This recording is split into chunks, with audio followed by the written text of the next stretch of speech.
something out for him. He might leak it himself. Might say, "Hey, I'm looking at this and this and this," but I'm kind of.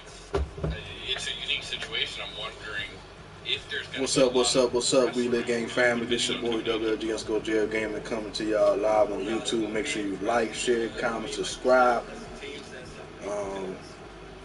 We are playing 2K22, NBA 2K22. We're gonna first start with playing game 2 of the NBA playoffs with my paint beast. We dominated in game 1, destroyed the Sixers, because that's our NBA Finals opponent. See, my paint beast is a 99.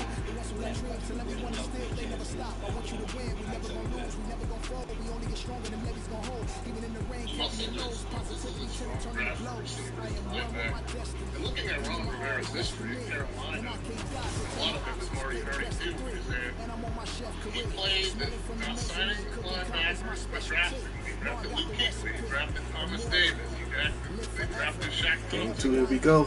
They drafted a ton of linebackers. Yeah, I think we was like a 14-0 run. They were 14-0. And once we got to 16 points, that's when I think they scored their first 2-3 points. He's going to be facing off against definitely a history between us. He's really tough. The last tournament kind of setting we played in, he was hooping. How's everybody doing tonight? Yes, thank God it's Friday. Thank God it's a lovely weekend. 4 Season 5 events Loving the are on weekend, the way. y'all. This weekend, the Concha Del Mar is highlighting defense Another hard working week. And if you're one of them, you can earn either double or triple XP. 2K Sports welcomes you to the following presentation of the NBA. The locker room and things of that nature, when you don't have many veterans on the team. A beautiful look down in Staples Center, one of the marquee basketball venues in the world. We are on the biggest stage in professional basketball, the NBA Finals. We're set for Game 2 on 2K Sports. Tonight, you give us a picture of where this series is headed. My grind and shit, Brian Anderson here, alongside 2 fantastic analysts. I'll probably play rec and all that tomorrow. And our reporter, Allie LaForce. Allie, it's all yours. Grinding out my bills. Have so many to choose from. Well, he is a big thinker, no doubt about that. Good reporting there, Allie. A look at the 76ers starting group. They've got Joel Simmons, Tyrese Maxey is out there. Tough. I ain't gonna lie, There's Taylor Horton-Tucker. He's really tough to guard. In at the 4 slot.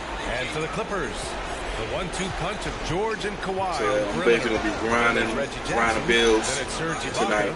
And it's Wilson in at power forward. Taking a look at the 76ers. May get into some my team. How crucial is a win tonight? Crucial? Extremely crucial. Historically, the odds of coming back from a 2-0 deficit, less than 10%. They have to consider this one a must-win. Now here's Jackson. To the paint. And stolen by Simmons. Yeah, that's what I'm saying. Ben Simmons to the wing on the left. He can do anything else but shoot.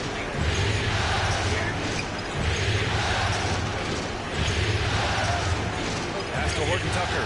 Fires the 3. And he can't get that one. And Los Angeles the other way now.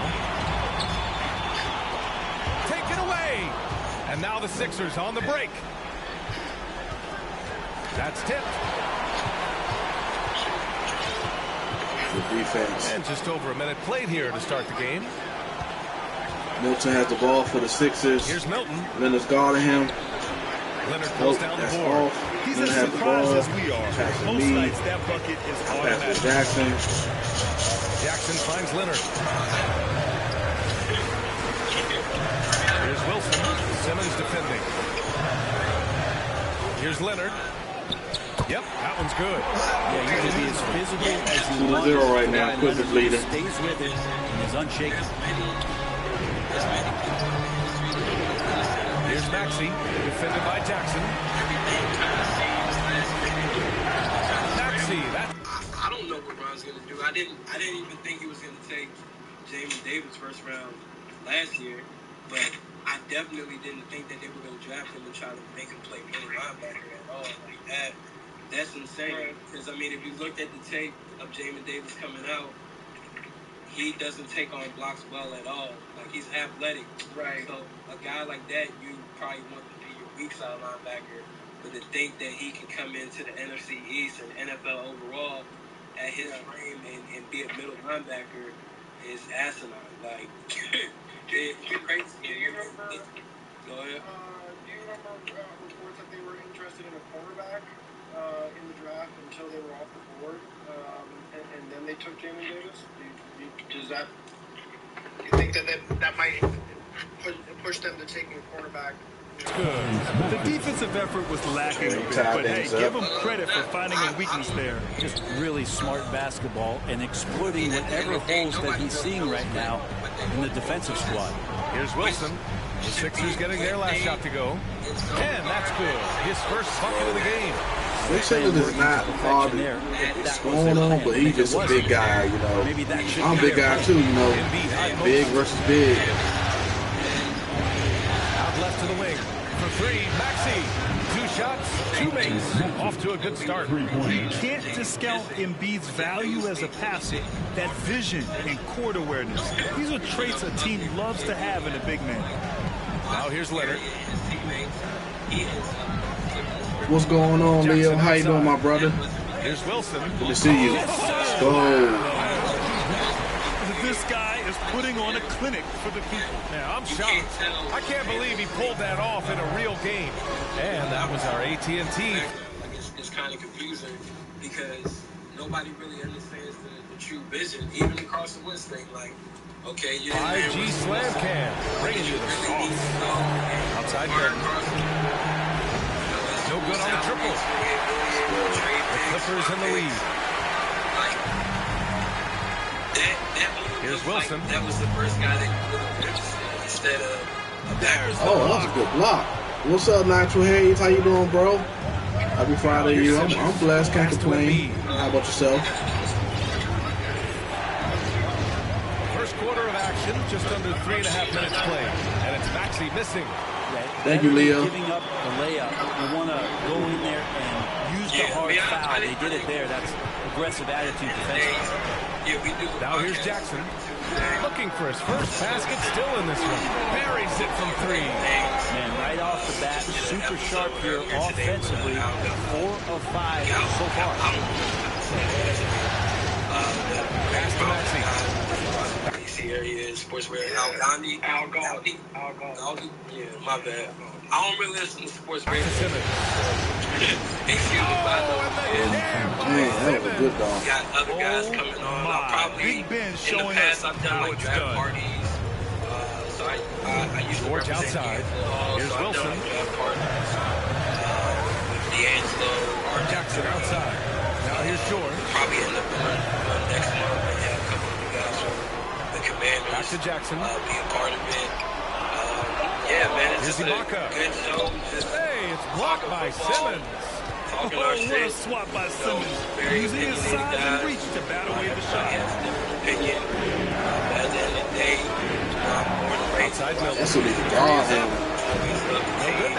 Wow, not me. Not saying I can't guard Simmons, but let's go. A lot of times we talk about good passing, but accurate passing is a huge quality of a good pass, and Lemon did it there. Things just don't seem to be clicking for them offensively. Yeah, they really need to find a way to get back on track. And they recover it. That block that I did. The Clippers grab the miss.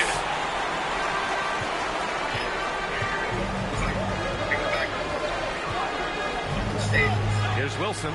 Embiid covers. What's up, Shoutouts? Jackson. And Embiid with the block. A menace on the defensive end. Embiid's reach disrupts your offense. Simmons, no good.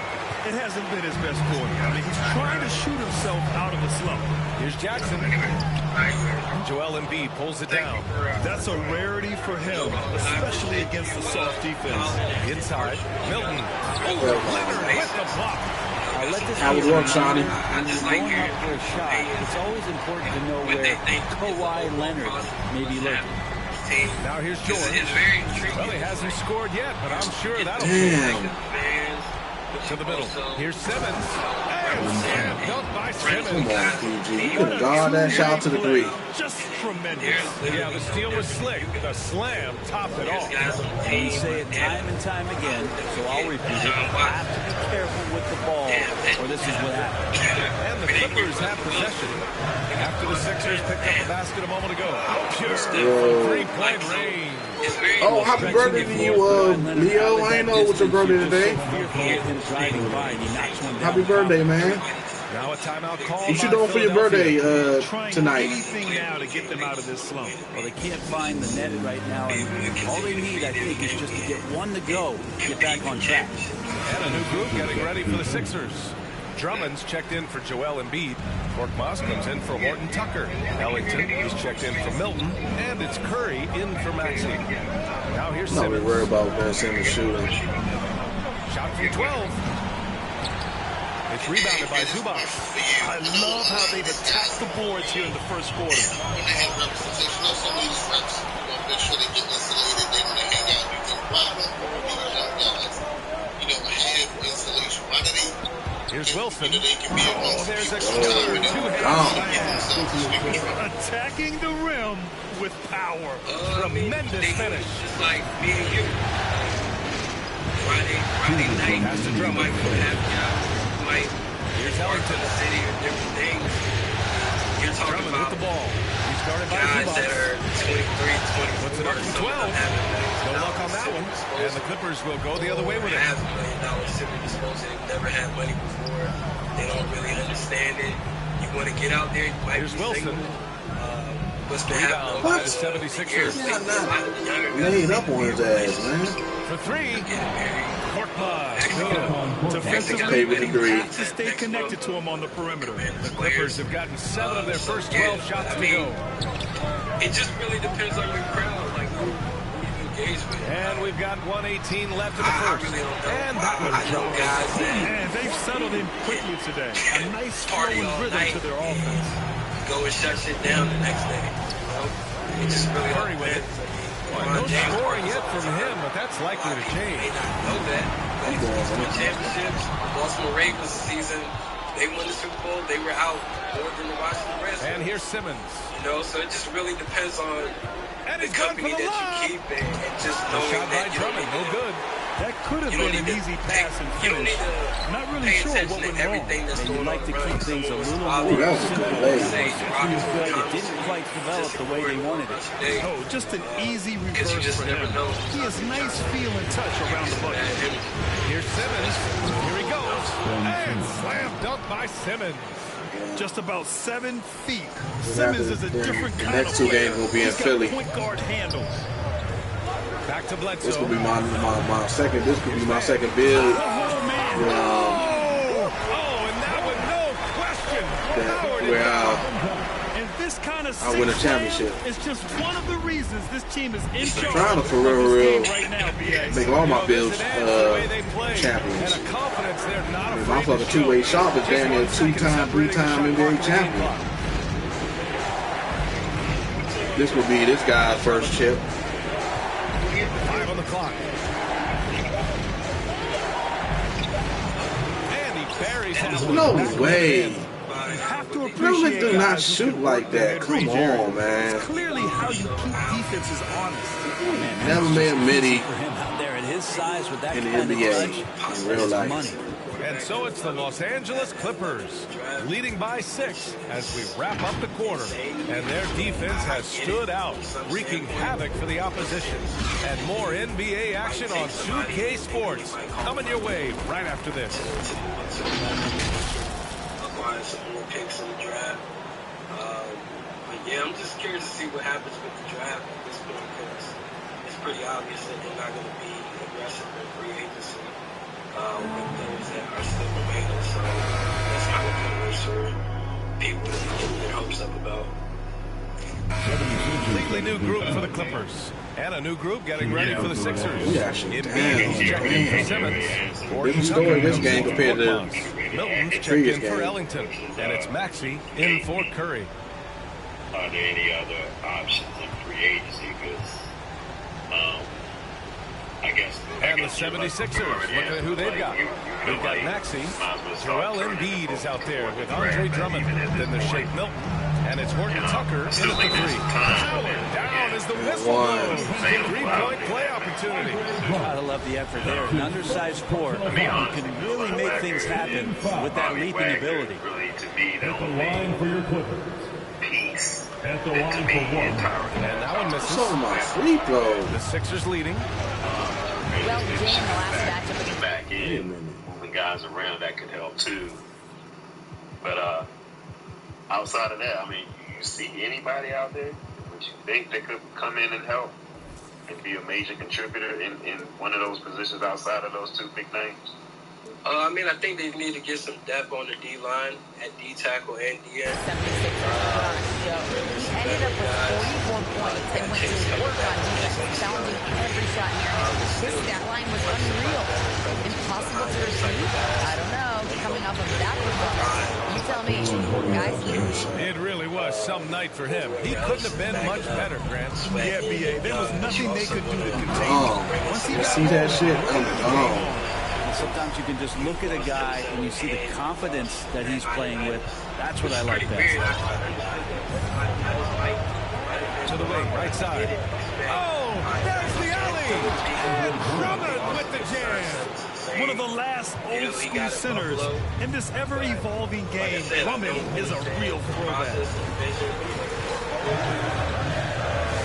George against Milton. Nice shot by George. One of the more skilled offensive players that is on the floor here tonight. Not an easy fella to hold in check. And Maxey, here we go. I think that they probably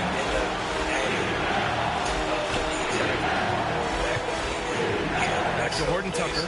Pass to Embiid. Here's Horton Tucker. Takes the 3. And the 76ers another 3. This story in the second quarter much different than the one in the first. We're finally seeing some aggression. Making sure of it. Man slam, B.A. Yeah, I don't blame him. With the score this tight, you cannot take a chance here. Philadelphia has gone 4 of 9 so far from the perimeter. And here's Milton. What's good, Chronos? How you doing, my brother? He's got 7 points. Thanks for tuning in. Those late defensive rotations. Make sure y'all hit that like button. It's stolen by Drummond. George against Milton. Pass to Drummond. Here's Maxey. That's Ibaka defending. And it's Maxey missing. The battle of the boards has been something to watch. Leonard outside. And it's good. Good shot. He's got 10. Leonard did a good job to take the picture there and recognizing what was going on. Read the defense. A lot closer. And finds a soft spot in the mid-range. Here's Maxey. 7 points in the game. And the jam by Drummond. Oh, my. That's why we had those breakaway rims. Dude, he risked pulling the whole thing down to the floor right there. A really good decision there from Paul George. Quick to find the open man. He said, thank you, blow. Pass to Drummond. Back to Maxey. Stolen by Jackson. Here's Wilson to the inside. Ibaka's shot is over. Outside Milton. Out to the wing. To Embiid. Lays it up and in off the pretty assist. Embiid's got 6 here in the quarter. What concentration from the process. Embiid not phased at all by the ball. Impressive one-hand slam right there. Trying to get the lead as back, long y'all. as he's confident about it, I'm good with it. Maybe use 2 hands next time. He knows where he is. Here's Maxey. Here's Horton Tucker. Leonard defending. Embiid from outside. One person will leave open. That's 3 buckets in a row off period, assists. I think for us, Howard down after the assist, running to the lane.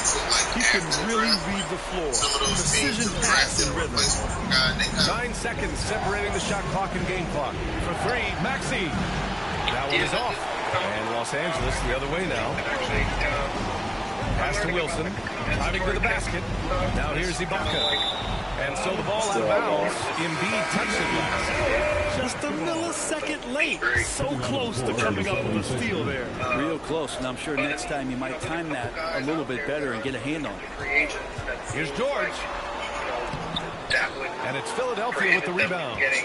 Simmons has got rebound number 5 here tonight. Here's Horton Tucker. Got her a little long. Andre Drummond has been on display for Philadelphia.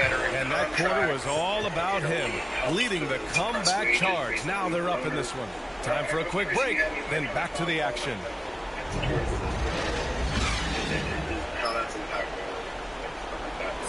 Oh, yeah, it's a major impact because, I mean, the veteran guys are now not probably going to get signed until after the draft because of that reason. Teams rather go cheaper, so the cheaper route is the draft picks versus, signing this guy to this deal, and now the team is going to get a pick or whatever. And it's crazy. So the compensatory pick system, it just hurts veteran free agents overall because, I mean, it doesn't make teams more inclined to want to sign them. For teams, they're like, shit, we might as well get somebody. And let's get you back to the action as game 2 is getting underway. Can I put something right here, guys? Oh, 100, please. Yeah. Lewis, Howard. Hey, man. Hey, guys. Thanks for the floor. Listen, I do think that the team will probably sign a tight end. And the reason I say that is because Wentz likes to throw to what? Tight ends. He did it with Zach Ertz for years. They torched us for years. I think one of the reasons why they wanted to clear so much cap room was because I think they're going to go after free agent linebacker or tight end.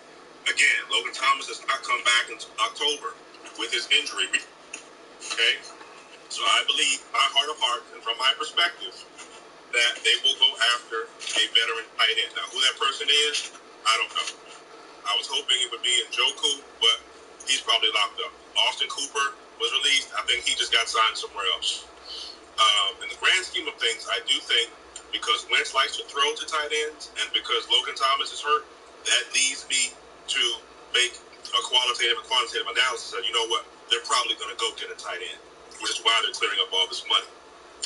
Aside from that, I think they're going to go after a linebacker. Now, whether you get that person in free agency or you get that person in the draft, you're going to get a linebacker. Somebody asked the question, who's calling the plays on defense right now? And I would say Cole Holcomb has been assuming that role because John Bostic was doing it and he got hurt. And then I think it's too much for you to put on Jamin Davis. Landon Collins was playing a hybrid linebacker position, so he might have been calling it to some degree. Not sure if he was calling it the way it needed to be called. Because before they moved Landon Collins, he was playing a safety. Again, another question that came about was for the Honey Badger. The Honey Badger is a safety. He has played some at corner. So to try to get the Honey Badger and put him into a position of being a linebacker, he's undersized for that. He's not big enough to be a linebacker. So I wouldn't go try to sign the Honey Badger to be a linebacker. He's just not the prototypical linebacker size. Okay? I do also feel that they're going to draft another defensive tackle with the release of Tim Settle and Matt Ioannidis. It's going to be virtually impossible for you not to draft and or sign a free agent defensive tackle. It would be asinine not to. Okay?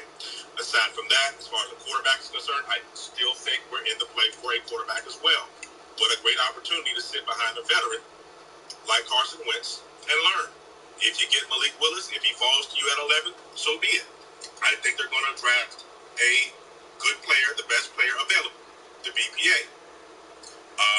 Who they get at 11, they could go receiver. They may want to just say, hey, we're going to surround Wentz with weapons. Then guess what? It is what it is. But I do think, from my perspective, they will sign a free agent tight end because a rookie tight end, you've already gotten John Bates. You've already got Reyes, who's unproven. So you got tight ends. You just need a veteran tight end. Linebacker is very important. And then receiver. You don't know if Curtis Samuel's going to be ready to play or not. De'Ami Brown Nope. Okay. So you got some options. You got some money to play with. I do suspect that they'll try to restructure Wentz as well because he's taking such a big cap hit at $28 million. So they could restructure him down to 21, 22, save some room in the cap, and take that and allocate that to other players. And again, Terry McLaurin is in a contract year. He needs to be re-signed somewhere between now and training camp. Deron Payne is in a contract year. He needs to be re-signed between now and probably the beginning of the season. Or if you're going to release him, then you'll probably let him play out this year and, see what happens with that. Because, of course, you saw what happened between he and Jonathan Allen. They're not going to let Jonathan Allen go. He's a Pro Bowler. Deron Payne is not. As a matter of fact, I don't think Deron Payne was playing at a first-round level anyway. So I would always include him in a trade for Deshaun. I do think the team swung for Russ. They offered 2 first-round picks for Russell Wilson. He decided to go to Denver. I think that was their plan A. I think Deshaun Watson was their plan B. But, of course, we were not going to pay Deshaun Watson $230 million fully guaranteed. All right. So they swung for plan C. Okay, let's go for a Wentz and or a Jimmy Garoppolo. They were able to get Wentz. Again, you got to understand something. I've said this time and time again. Not many quarterbacks want to come to D.C. Why? Right. Because of the ownership. Because of not really having a history of winning. You got to look at the stadium and other components. Okay, are you playing in the dome? Are you playing in the stadium? Is it warm weather? Is it Florida? Okay, so those are things that I wanted to put out here today. Hey, it is what it is. I digress. Hey, but Louis, wait. Can I interject real quick? Go ahead. Okay, I agree with almost everything you said.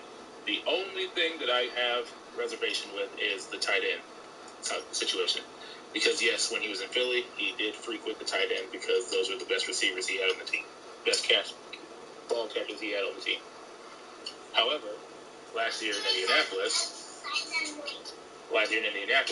he only targeted the tight end, I believe, a grand total of 80 times between his 2 top tight ends, and which equaled to, I believe, it was 45 receptions between Mo Alley Cox and Jack Doyle. So, if you look up top on the big board, the second one, I put his top targets by year that somebody else posted. Right, I saw that. But you have to take into account that all of the years in Philly, his top receiver was a tight end because those were the best. Oh no, I was backing you up because 20 and 21, his top targets were wide receivers. Right. So he's a guy that's going to give the ball to whoever the best receiver is on the team because that's who he trusts, which makes sense.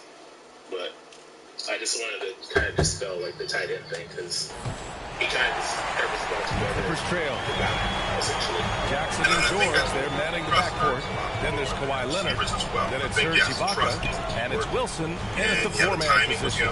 So that's the lineup on the floor for the Clippers. And there's the slam. Notice how active Paul George is right now. Carrying the ball, he's involving his teammates, stepping half court pressure to me is deadly, yo. Pass to Embiid. And it's blocked by Ibaka. You know what I mean? Jackson outside. Here's Wilson. Embiid covers. They get the rebound. For the lead. Yes! Wow. It's going to go on Ben Simmons. Taking advantage of defensively out there. No room protection whatsoever. I'm pretty sure he was probably here more so to be a blocking tight end because it's not a stronger suit. They also do real player timing or whatever. So far in this game. And stolen by Leonard. In transition, here come the Clippers. Wilson, no good. Practically a block. Good, strong challenge. Yeah, altering the shot just as long as there's a miss. That kind of energy not wasted. Milton for 3. He drops it for range. Milton's got himself going here. His first point to the game on the deep ball. Down low. Oh, big finish on one-handed jam. Extremely competitive this far. Yeah, 6 lead changes in total. I expect there to be more to come. Again, in regards to the draft, I just feel like you gotta go. Milton against George. George over to help. You have to go. Back to Milton. Quarterback, wide receiver. running back situation. You have William outside Simmons. Hard to shoot. Into the lane. Softly drops in. How did he take that? Simmons has got 10. This is where Simmons is most comfortable shooting from. Once he's Deron this deep, feed him. Deron Payne's probably going to get extended. But the main thing is you have to start winning. All these guys, deals like just great offense. The screen freeing him up for the slam. Hey, without that screen, he doesn't get a clean look at the rim. Yeah, well, you can settle for a layup when you can attack the rim and rise up like that. Looks like the game plan is they're willing to give him that kind of shot. It worked out for them this time, but if they give it to him again, I bet 3 points are coming. So many wide receivers. The great read between those two guys. The defense didn't stand a chance, B.A. These two teammates right here, Grant, they are connected. To get that deal done, Terry, right now. On the way, fires for 3. And there's the foul. It's on Joel Embiid. That's his first foul of the game. Both teams changing it up here. Los Angeles has gone 3 of 6 from deep so far. Here's George. Play out the rest of the year. Cash out. Nice work on the board. All for the basket. George has got his second basket of the game. D hasn't been quick enough to react to the ball inside. That's helped cause this run. Philadelphia's got 6 of 13 shots to go from outside the arc. Ibaka on the double team to the paint. Embiid. It's good. And a beautiful 77 million. Here's a caveat to that, though. What if, God forbid, Terry, something happens to Terry? And he's still going to get paid. Chris Godwin tore his ACL, and he just got $20 million a year. But at the same time, your contract value is going to be based on your contributions. And if you're hurt when it's time to talk about a deal, that's going to severely undercut your deal. Is it not? No, Lewis. Teams are not concerned about of course, if something catastrophic happens, yeah. But you tear your ACL, you just seen Michael Gallup and Chris Godwin get paid and cashed out, and they're coming off of torn ACLs. They're getting 18 to 20 million a season. Christian Kirk just got 18 million a season, and he hasn't produced anywhere close to Terry McLaurin. So if you're Terry McLaurin, you're going to bet on yourself. You're not going into things thinking that you're going to get hurt. I mean, ideally, most people probably want to protect themselves, but like these athletes think differently. They're at a competitive state of mind. Like, they're not thinking that anything's going to happen to him. There's no reason for him to undervalue himself. There is one very big reason for him to sign this year. Right. And a lot of people aren't remembering that. He was a third-round draft pick. He's making $3 million this year. If he extends this offseason, he's going to make 21, 22. So that's a... And let's say he gets... If he extends right now, he's going to get 20. What is a couple more months to wait to get paid out even higher? Well, it's really... I'm not... Hold on. I'm not arguing about the couple months. You said to play out the year. Right. Yeah, I said I would play out the year, because either way, if next year, right, if he doesn't sign an extension right now, he's either going to get the franchise tag, which is going to be at a higher average of the top 5 salaries at wide receiver, or he's going to get the deal that he truly deserves all the way. So there's no reason for him to rush. Well, now, I don't know his finances, but there's no reason for him to rush to sign an extension. Unless it's already going to be where they think the market is going to be at. And I don't see his agent or Washington agreeing to that type of deal, because they're definitely taking a wait-and-see approach on what they're doing with these contracts out here. Well, let me phrase it this way. He's made like maybe $7 million over his career, right? And if he signs in this offseason, before going into the season, he can get guaranteed money in that 45, 50, whatever I don't remember the guaranteed money that the receivers are making right now. But if I've made 7 total and I can get 45 guaranteed, he's taking it. With an average annual value of like 21, 22, that is a huge incentive to sign in this offseason. Exactly. But what I'm trying to get you to understand, Arch, is that's you, right? He already has money. Unless he's out here blowing his money, it's not going to hurt him to wait 6 to 8 more months to really get his true value of his deal.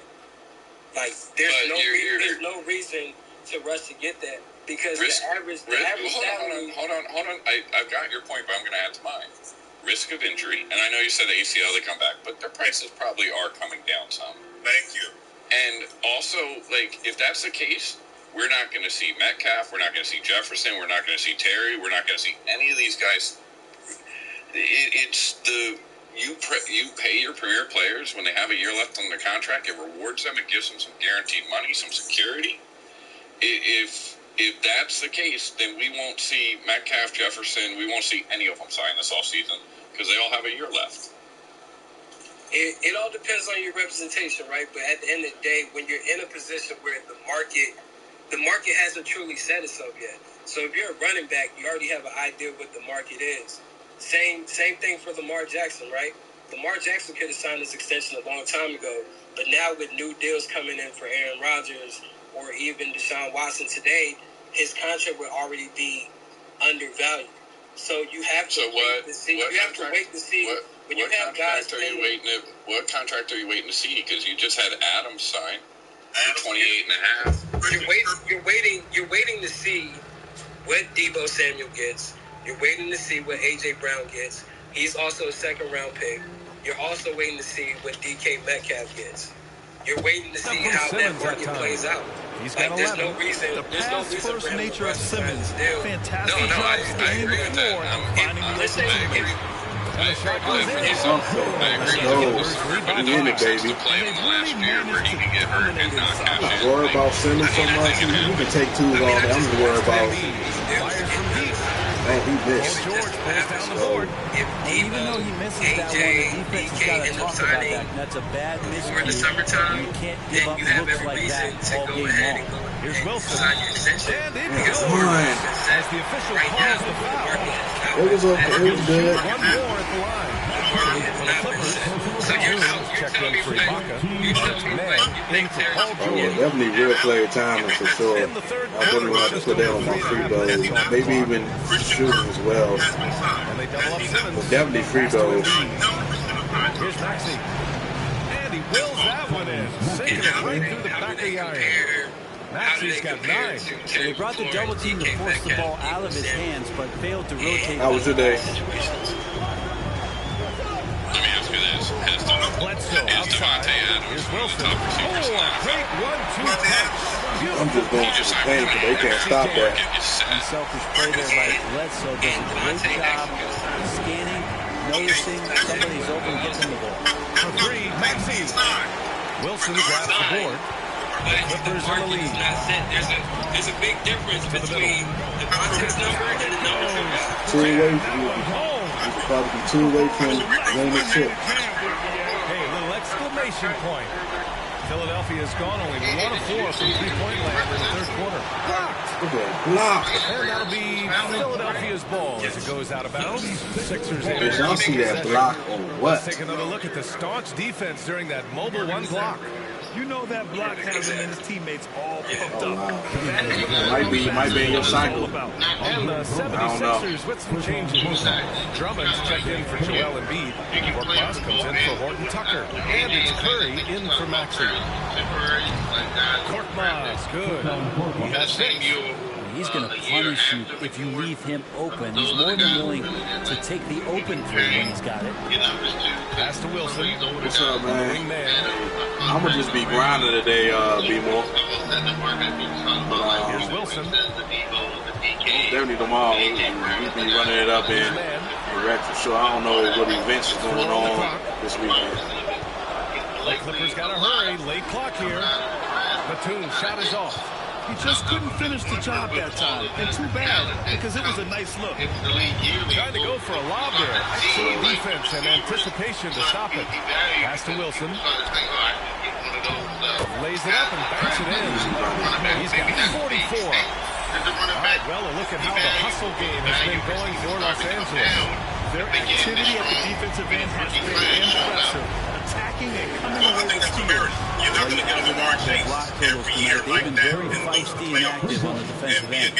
Back-to-back threes, making their defense work on the perimeter a bit. Here's Wilson. Oh, what a play! It's snatched out of Oh, the he air. snag blocked my shit. And Terry McLaurin has To the inside. Here's Simmons. No good. And Los Angeles the other way now. They've led by as much as 10. Down low. And the powerful one-handed slam.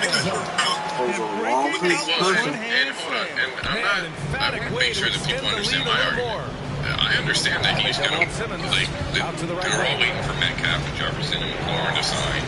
But my thinking is it happens in the NFL every year. They extended their last year towards team and gives the player guaranteed money. It's a huge risk to play on the last year of your deal when you can get $45 million guaranteed. Drummond.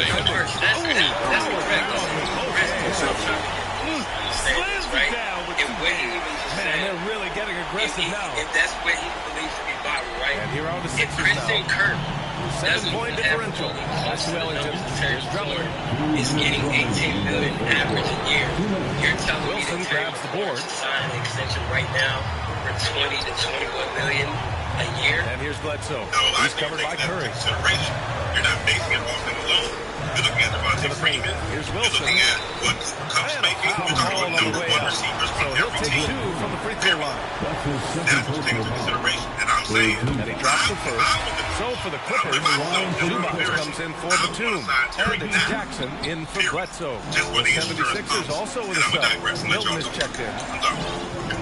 Just got a new contract extension too, so you can put that one up. 1:36 left in the third quarter. Over to the left wing. I took a stab at it. Marked it down low that time. Got hit with the 3-second call. Kawhi Leonard's checked in through. Just learning with contract structure and just 76ers substitution. tons of problems. But it's up above. But I Here's really Maxey. want to say, like, It's Ellington on the Three, wing. not do the whole thing, but you know, Beautiful stroke. play some of game 3. If you came here looking for a scoring battle, I think you made the right choice. Both of these teams locked in on the offensive end. Going to be a high-scoring affair tonight. Taking a look at the 76ers. Ben Simmons is out there with Maxey. Then there's Wayne Ellington. Then there's Shake Milton. And it's Embiid, minute to 5, roaming the paint. Embiid drawing the double team. To the left wing. Shot clock at 6. Simmons pass to Embiid. The shot from 20 feet out. Rebound by the Clippers. Increase market. And then, yeah, you got a bunch of people just like 25, 26. And then it's just a question of, like, why isn't... Fourth quarter of play and over 3.5 minutes have gone by now. Milton with it, and it's Leonard picking him up. Jacks up at 3. They grab their own miss. How that market is not developed. I see a lot of... And it's going to be a 3-second call. 3 seconds. Los Angeles has got 1 of 3 to fall from downtown here in the 4th. Back to Jackson. Out to Leonard. It is seen from the player's perspective and as a representative, you're trying to max out. George outside. Inside. So you wait to see. And that one's good. Wilson. And the Clippers lead by 9. They're finding ways to get the ball to the paint. It's 5 consecutive buckets. This is the time to get to a place they want to be. Here's Maxey. Like, I'm pretty sure Allen Robinson Double by Jackson. But he wants to be in LA. Devontae, and he got more money. He wants to be in Las Vegas. So just basing the contracts off the number one guys. Right side Simmons. Back to Embiid. Blue shot on the way. Yes. And that's Simmons with the assist. Simmons has got 6 assists now in the game. Here's Wilson. And the layup is good. You guys, the way this defense is getting manhandled down low, you have to wonder if they're 100% ready. Double by Jackson. Pass to Ellington. There's the triple. Paul George pulls it in. George has got his 4th rebound in this one. And your representation matters too. Like To the left side wing. different. So you take DJ Moore, you know, Jackson who's outside. represented by Drew This one for 3. He tells him to go ahead and Get it take to that drop. deal instead So of waiting for Philadelphia the will take it the other way. himself. There's more you Drew can Rosenhaus is trying to get paid. In his mind, he's always thinking that he has to help the team. That's why you have the issue that came about with Antonio Brown. He made him sign a bad deal. It didn't fit the market. And then when the market changed, he tries to go back around Wilson grabs the board, and his struggles have been apparent. Unable to make an impact scoring the ball. And that's how you end up getting the trade from the Pittsburgh Steelers to the Oakland Raiders. George left side. Like, it's just all on your perspective. So good, so experienced. Paul George can convert the toughest of buckets. And for Philadelphia, they're shooting at 52%. That's why I said they're searching for a way to score. Yeah, buckets have been very tough to come by. And the basket by Ellington. There's some easy offense there. Keep finding looks in that area, and their shooting percentages tonight are going to be off the charts. Because it would be a bargain for them. George outside. Yeah, I watch players going driving in. Oh, that bucket gives him his 7th field goal in 12 tries. Man, that's now 10 straight points in the paint. I'm not sure what's happened to their defense. I'll tell you one thing. Over to the left wing. And Embiid gets the double team.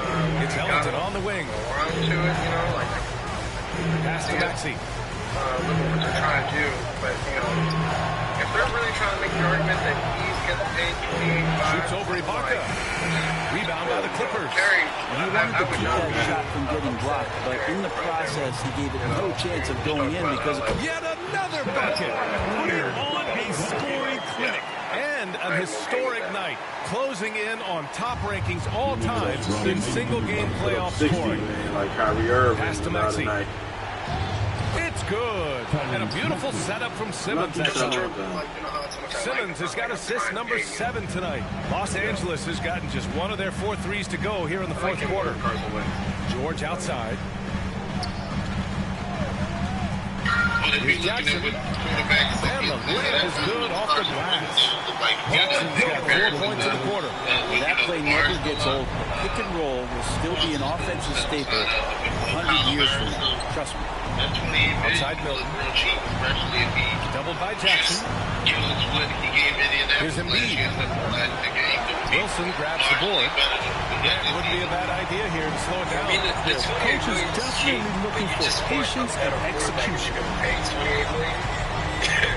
And they were in a situation Embiid against Leonard. The Colts to take on some of that salary. Instead, they said, hey, we'll just take on the whole thing. Because either way, Colts were going to have to Clippers again with a bucket. Game 2 of the NBA Finals has been decided. Now the teams will be switching venues, but boy, what an important win for the Clippers.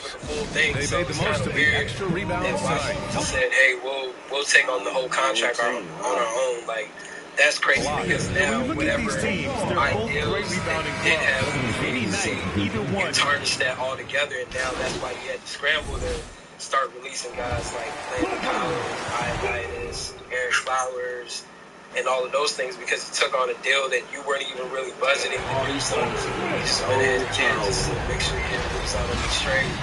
So yeah, I mean, $28 million ain't really nothing, but you just want a better quality player. Especially if it's being sold that this is a bridge quarterback and not the long-term answer. But ideally, when you take on a guy for $28 million, regardless if his contract is guaranteed, not going forward next year, you still just want to put yourself in a better position to be able to compete if you feel like you're that close to being able to compete for a championship. Play I mean, look where the Colts are now. He'd be better on the Colts than what they're going to get. Jimmy G or Baker Mayfield? Come on, man. Even with the $28 million. Another build. He makes gambles. Grind on.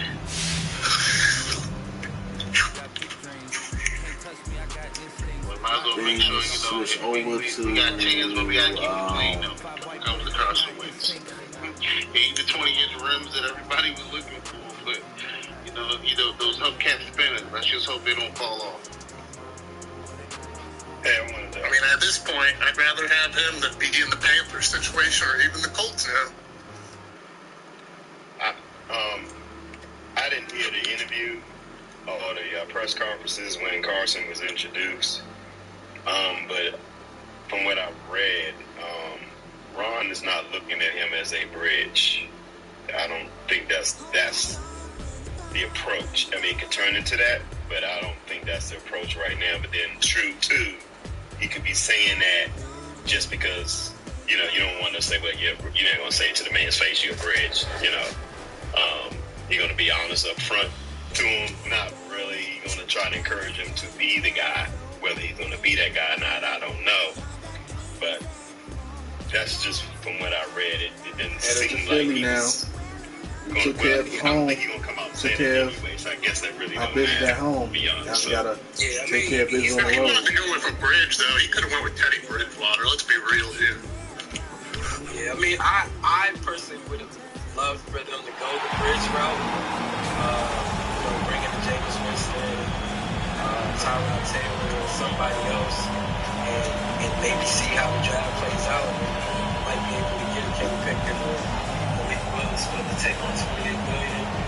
It's kind of insane. It's hard to sell something like a position match. You actually think that this guy's an amazing long-term answer, which is scary as hell. As a fan, I think that this is a big I don't know. Maybe Ron knows if he doesn't put him in and show out this year, then he's out. Because I believe that he's on this. If this experiment that he's doing with Carson Wentz doesn't work, he definitely will not be back next year. Because you cannot have a team that is so and have two seasons. Like, you just can't do it. That's you see some bigger splash, to fill these holes, on the team. I mean, they're coming in blase and to me, that's mediocre. I feel like they need to make some moves, and it's hard to say what the center, 7 foot, number 21, they have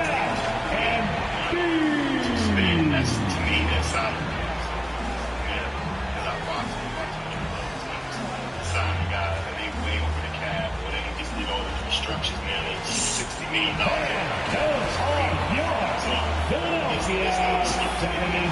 around. We get some of these quality players that makes them strong. A 2-0 start to the finals. Things could change direction here in Game 3. 2K Sports brings you NBA playoff action. Kevin Harlan here with Greg Anthony and Clark Kellogg, and our sideline reporter is David Aldridge. GA, take it away. Thank you, Kevin. Paul George has shown over the years that he remains one of the most versatile stars in the league. He said, I pride myself on being effective on both ends. I try to do it all, play the right way, and just get lost in the game. I'll do everything I can to win. And guys, there's still not much he can't do with his combination of size and athleticism. Necessarily true, though. The Bengals did But he clearly is a special talent, and his resume shows. Thank you. And the Clippers starting 5. The team leaders, George and Leonard, are the wing. Wilson out there with Ibaka, and it's Jackson in at the point. And for the 76ers, the incredible Simmons and Embiid down low. Seth Curry is out there with Maxey, and it's Horton Tucker in at the 3.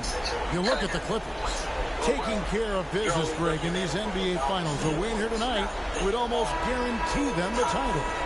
Yeah, I mean, they held home. Also, the impact in the locker room. They're 2 different players. They're both good at what they do, but they both bring 2 different things to the locker room. So it's just kind of weird that they're nickeling and diming there. And I really don't feel like they understand the market value of some guys. That's probably why, what's coming out about Brandon Beane being so mad about the J.D. McKissick opportunity. It's like, you bring the terms to this guy, and you guys weren't interested. You even called him. Well, I'm not believing that bullshit. Beane is a little pasty little bitch. No, I believe it 1,000%, because at the end of the day, they never put a contract out there. So that means they didn't even know what to really offer J.D. McKissick.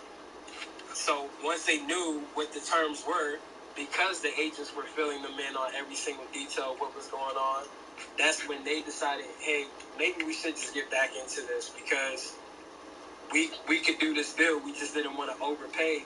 But the point of free agency is most of the deals in the first wave, you're going to overpay. Isn't that what Cleveland did? You're going to overpay in the first couple weeks of free agency. That's just how it goes. Like, that's why guys are so excited to get to free agency. I mean, you see a lot of guys signing big deals that they're not really truly worth, but that's what the market dictates. And that's what happens in free agency. But isn't that what Cleveland did just now by obtaining Watson? They were out of the deal, then they called back and raised the offer, and then all of a sudden they got him. Ain't that what they did? Oh yeah, money talks. So that's the same thing Washington did with JD. They didn't offer, or it wasn't good enough, and and then decided, hey, maybe we should go back and get this guy. On that one, that's the whole agent's fault. Washington probably told him, hey, we'll match the offer, whatever Buffalo gives, and the agents didn't give it to him.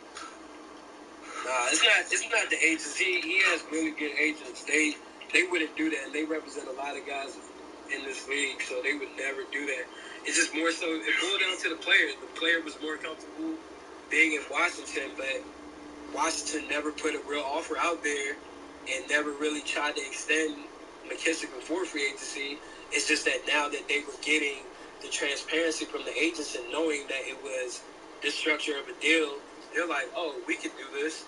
And they ended up figuring it out and talked JD into coming back. But, I mean, when you hit unrestricted free agency market, it's not really supposed to be about a restricted process where you're matching other teams' deals and offers. Like, that's not how it's supposed to go. It's just that they never really put an offer out there to him, and now that they knew the true numbers, they're like, we'll go ahead and do the same thing. I don't think nothing wrong with that, especially when it's with Cleveland just did Tay Watson. They put an offer, they got shot down, and they came back with a better offer, and then they got him. So it was the exact same thing they did. It was also reported by multiple sources that they told the three people, McKissick, Sims, and McCain, that they wanted them back. They were going to allow them to test free agency, to stay in the loop and keep them apprised and come back to them. And that happened with Sims and McCain. So it was the same position was offered to McKissick. So he went to Buffalo. He got his offer. Washington came back to the table, and it's done. And Buffalo's pissed.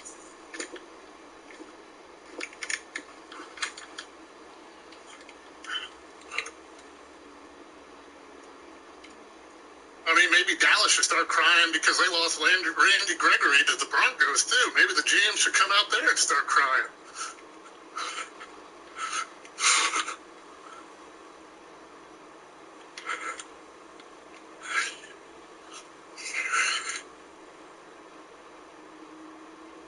Yeah, that's why I'm not gonna jump on them and make them out to be the bad guy in this one. I mean, we just sat here. I mean, I'm the third time saying it. We just watched Deshaun Watson go to Cleveland when they were told they were out of it yesterday, and they were. And then they came back with a better offer, and they got him because they guaranteed money and all of this stuff. So to me, First two games, it happens. It's just that Brandon Bean think that he has a better relationship with the player. That if it was going to happen with the team, then it wouldn't be Ron Rivera's team. That's it's way from Curry for two. That's no good. Couldn't get his first shot to go. Pass it to Wilson. Rejection by Embiid. Fantastic defender. Embiid is consistent, not only blocking shots, but going after them as well, especially when he's in the area. How about that mobile one block we just saw? Amazing defensive. We got one win, even though but they at home though. So it's the playoffs, and every possession and defensive stop matters. It's just that he's mad. He's mad that it's his team. And Simmons it's like the season pass from Curry, also excellent at seeing his guys on their open. George against Curry. A nice shot by George. And once he got to the 10, I think he was surprised to find himself that wide open. Well, this early, they should be showing a lot more energy on defense. Somebody got to come The basket. Simmons got his second basket of the night. it's doing right now. What's funny is this has happened before. Remember, Aaron Moore was going to go to the Jets, and then, with that agreement allegedly, went back to the Vikings on the same day. Leonard. That's good. And it's Jackson. Like 2 years ago? That time. Watch out now. When this guy gets into a rhythm, it is something to behold. Pass to Embiid. To the inside. And Simmons slams it in. Intelligent ball movement that time from him. Hey, getting it to a guy with a better shot. Here's Leonard. Score the basket. His second of 2 attempts. A nice job here early of establishing an inside presence. For not doing, but this stat right there. Now, here's Maxey. Guarded by Jackson. It's up a 3. And that one's good. Maxey. Only one miss in the first 5 attempts. Clearly Simmons against Wilson. Pass to Leonard. Hits the 3-point line. Leonard's got 7 points in the game. That may not be his first choice, but Kawhi's not going to pass it up if it's there for him. Good decision to take a quick jumper off the catch. Like I said, it's just that it's his boy, so... Now, here's Maxey, guarded by Jackson. And it's blocked by Ibaka. And they're able to recover. FYI, just put more good, no fame. From prior to free agency up there on the big board, where he talked about I may do allowing them another to stream test. tonight. I think one of the last lines We'll see. when the negotiation period begins in a week or so, they will have the opportunity to go out and talk to other teams. But we want them to keep us in mind with where they're at contractually and what kind of offers are looking at. He's got touch from So three guys that they had. You had brought that up. George passes to Wilson. McKissick, Sims, and McCain, those were the 3. They would said, go test the market, see where you're at contractually, come back to us and we'll talk. Like, this was their plan. If it counts, Wilson's How you doing, No Fame? And of the last 6 baskets, 5 have come on the interior. This is just smash mouth physical basketball, guys. Now here's Simmons. He has 6. No one near through as he lets it go. The basket is assist from Simmons. And the triples keep falling, guys. That's 3. I think they're playing too soft on the perimeter. They can't stay so soft. They got to get up into the shooter's George against Curry. I mean, you can't really say that wasn't unplanned. I mean, he's quoted on March 2nd as saying, this is our plan. Go talk. Come back to us. But I mean, Arch, when you to the paint, tell a team Wilson with the block. And George kicks to Jackson. Clippers moving the ball around. In most cases, that's the place is over, right? But in this circumstance, they ended up... And the basket is good. He's got a chance here for one more at the line. At times in his career, Ibaka has been control when forced to finish through the corners. That time, keeps his poise and reaps the benefits. That's probably what happened, honestly. And he caught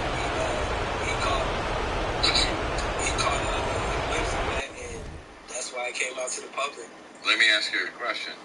If you're an agent representing a player, and you agree to, and you kind of talk through and agree to a contract with Buffalo, Washington calls you and makes an offer. Do you or do you not tell the player?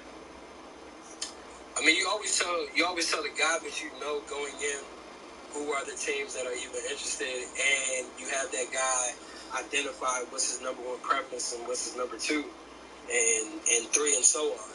So obviously his number 1 was to stay in Washington, but there wasn't any traction there, so that's how come he ended up agreeing to terms during the legal tampering period with Buffalo. And that's why they thought the deal was done.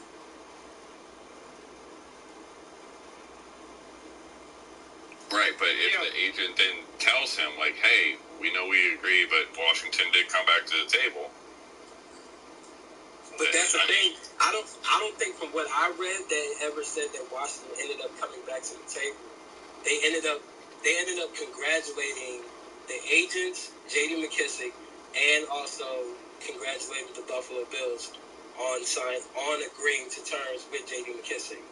And then over some span of time, that ended up changing where J.D. ended up flipping back to Washington because he realized that he could get the same exact deal and stay at his number 1 preference, which was Washington from the jump. No.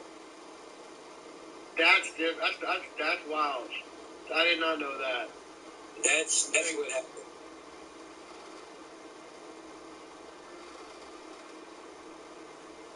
I did not know. I mean, you're allowed to flip. I mean, like I said, I don't personally have a problem with it, but I can see where it can cause a strain amongst like other people within that franchise, and maybe some agents might be concerned. I think Ionitis' agent even came out and said that they had conversations at the combine telling them that he was going to be safe. They didn't see anything happening with that, and things changed, and he ended up getting released. And by the time he got released, he couldn't really bank on getting paid more than what his value is.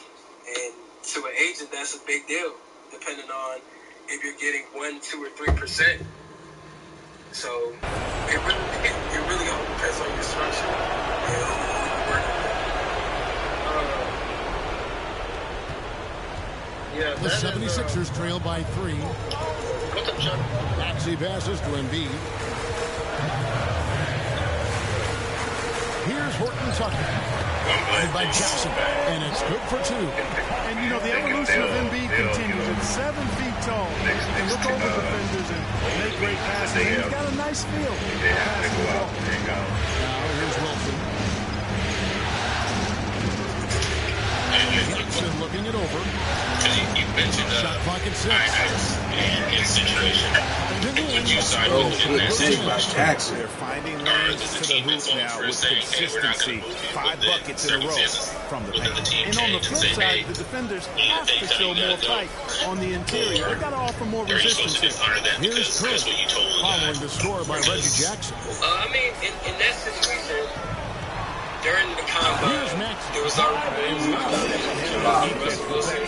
So, and then Greg, the monster dunk to but you would expect for the team. Perfect teamwork that time, guys.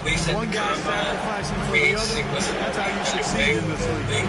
Tempering period. Here's Leonard. So, yes, if you agree the terms to this Wednesday, you could let the game on just hard to paint. And defensively, they're instead of telling him what I think Ionitis got released Tuesday or Wednesday.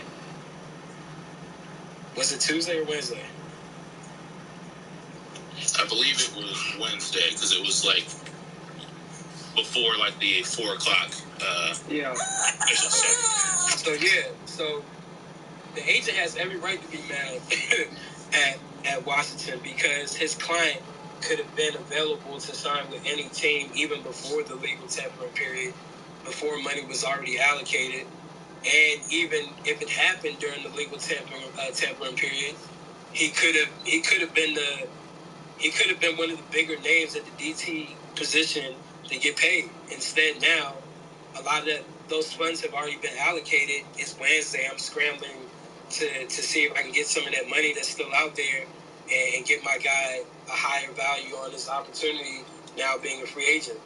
It's a huge deal for an agent, and depending on, not every agent represents a lot of clients either, so it just really all depends. I don't really know Ionitis' agent, but you're talking about maybe him missing out on $200,000 or $300,000 worth of commission. I feel that. Hey, didn't that happen to Bobby Wagner?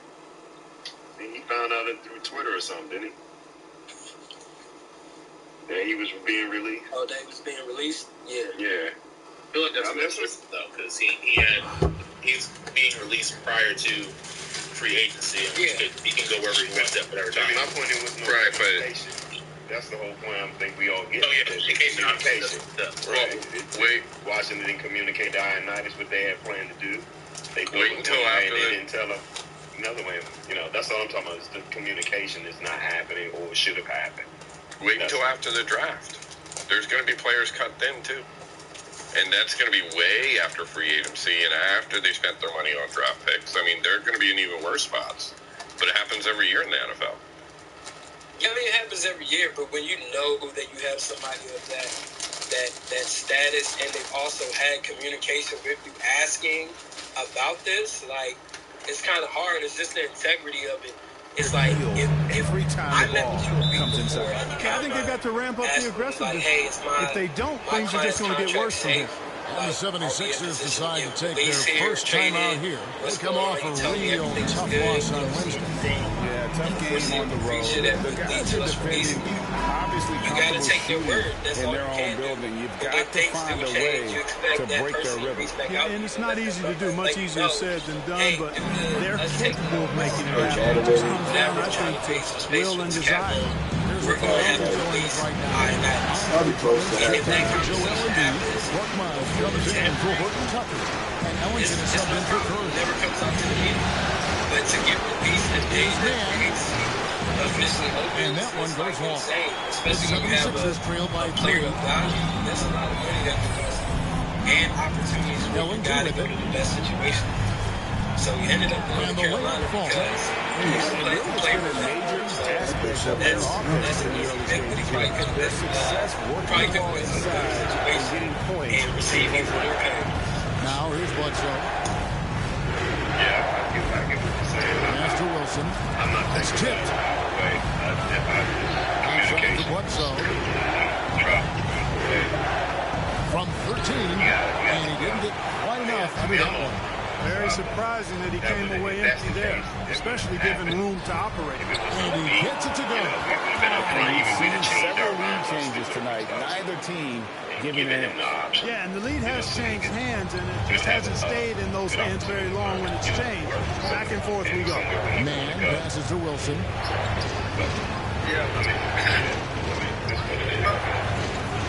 My approach on the process is as if they just really by Drummond.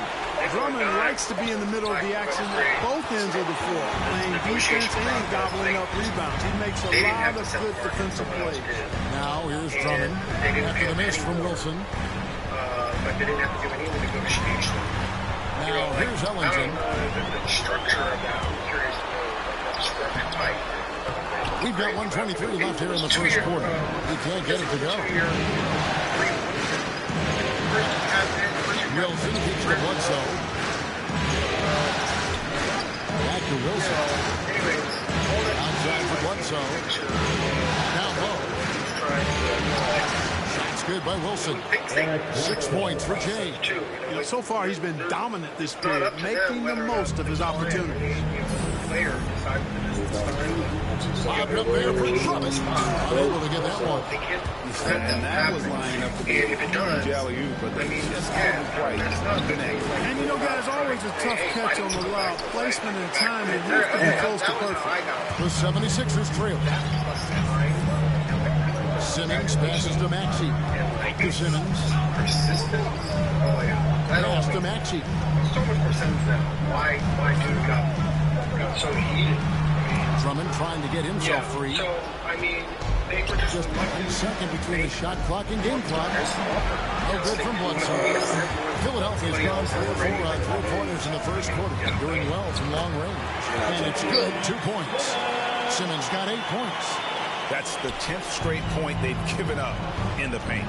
And you know, it doesn't matter how good your defense is on the perimeter if you're going to allow easy ones inside. Thinking about here's Man. And so it's Ben Simmons making highlights for the Philadelphia 76ers. He notched 8 points in the quarter and has that terrific basketball instinct on display. I'm definitely open-minded to, wide receiver, cornerback. And we've got more NBA action on 2K Sports coming your way after this break. Help out tremendously. Especially black wide receiver when you got Terry. And we're back with you as these renegotiations that the 76ers will go for a different look here. Embiid, he's checked in for Ben Simmons. Horton Tucker comes in for Korkmaz. Seth Curry, he's checked in for Wayne Ellington. And Maxey subbed in for Shake Milton. A couple things about the tight end, too. I think that's got to be an option as well. He throw good, Serge Ibaka. And what's interesting about Ibaka, he's played basketball internationally ever since joining the NBA back in 08. In fact, he won a silver medal with Spain in 2012. Setting the floor for the Clippers. Outside the wings are George and Leonard. Pocket is out there with Wilson, and it's Jackson in at the point. Here's Maxey. The rebound by Ibaka.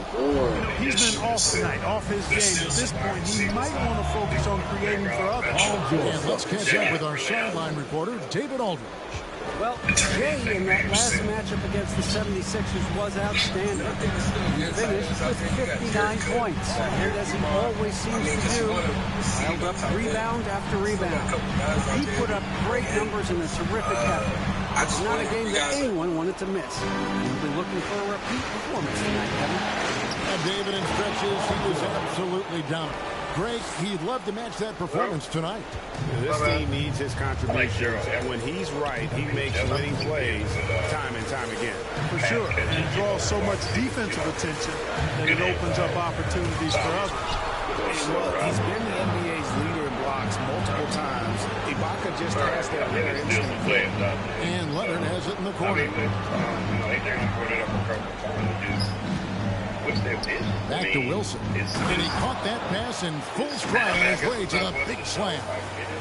Oh, inflicting some punishment with the two-hand flush. Going for the throat. Now's the time to do it. Keep attacking that rim. And Philadelphia calls time here. Well, it's been an expressly to the rim. Coach can't be happy about that. I think he's going to tell them simply, we have to show more fight on the interior. That's the top priority right now. And here's Maxey. He's got 5. On left to the wing. And they double up in B's. And it's blocked by Ibaka. And he recovers it.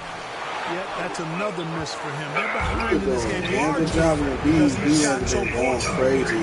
Oh, and the kick by Leonard. Well-rounded effort, and they showed no signs of letting up. Almost no holes in their performance tonight. They've been tremendous. Now, here's Maxey. Pass to Drummond. Outside curl. That one's off. Still out of sync. It's a +5 advantage for them in rebounding after that one. To the middle. Here's Wilson. And that time from George. 10 points for Jay. He's out for it, man. You got to help him out. You can't just throw trash out there to him. You know what I'm saying? So, I mean, but, hey, we'll see. Yeah, he's not Aaron Rodgers, like you said. Nah. He's not Aaron Rodgers. You know, he needs guys around him. And right now, they're not that deep on guys around him. They got a few good players, and they got a couple coming off injury, and they need to add to this wealth and grow it. No question. I mean, he's not Aaron Rodgers, so he's not going to put this team offensively on his back. And I'm trying to understand, as been brought up, $28 million. I mean, to me, that's not, you're not looking at it as a bridge at $28 million. So get this man some help.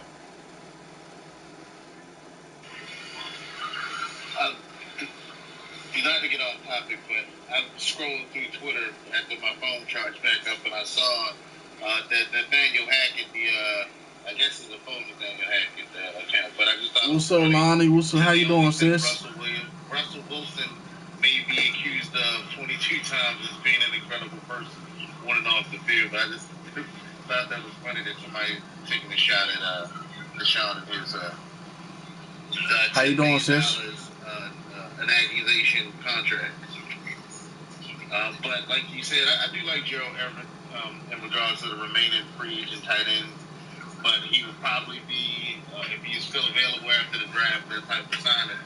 I know they cleared cap space, like Chuck was saying. They were probably trying to go after somebody, but again, it takes 2 to tango. And if they're offering up, weak sauce as far as contracts goes, you see these teams out here willing to basically just throw the bag at these players, and if we're not coming correct, then they stepping off. Because they got to overpay for some players. I mean, it's just what it is. I mean, I'm not talking about back in the day when Daniel Snyder first took over and they were just throwing bag at everybody and people was like, oh, man, I'm going to go to Washington and get paid. But they haven't been winning. And they're not in the competition, let's say, Pittsburgh. Because I'm telling you now, if they had waited on and went at... What's up, James Money? How you doing, bro? If they would have waited and gone after, what's the quarterback that they signed from Buffalo?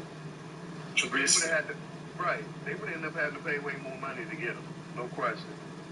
But he go to Pittsburgh and he got a nice little, nice moderate deal because it's Pittsburgh. They don't have to prove anything. We win. Look at our track record. So, free agents gonna come there, they're gonna get a fair deal and they're gonna move forward. But Washington is not in that state. So some players they're gonna have to overpay. To get them in that house. Right now. Hey, AJ. One or two. Wanted to jump in if it's all right. Oh, okay. Go ahead. Go ahead. Sorry, I'll let you know. How you doing, James Money? That's all. I'm good. Yeah, I mean, like with the agent perspective, like, what do you think, like, the power structure is for Washington? Like, who's making these kind of decisions? Like, what do you think Ron Rivera has delegated? What do you think he's doing? Or the roles between the different Martys and such?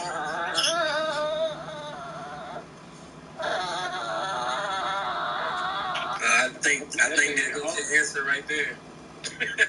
That baby hungry. Somebody got to feed that baby.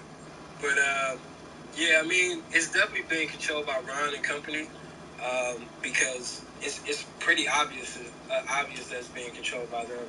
Because if it was being controlled by Daniel Snyder, Deshaun Watson would be a Washington Commander, 1,000%. Exactly what the Browns did is exactly what Daniel Snyder would have done, and probably even more.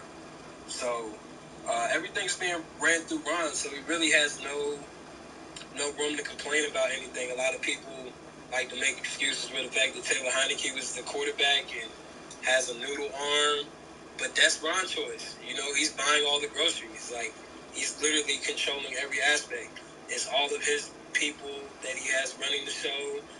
It's everyone he has a rapport with. He's running everything. So, if this doesn't end up working out for him, the blame has to go on Ron Rivera.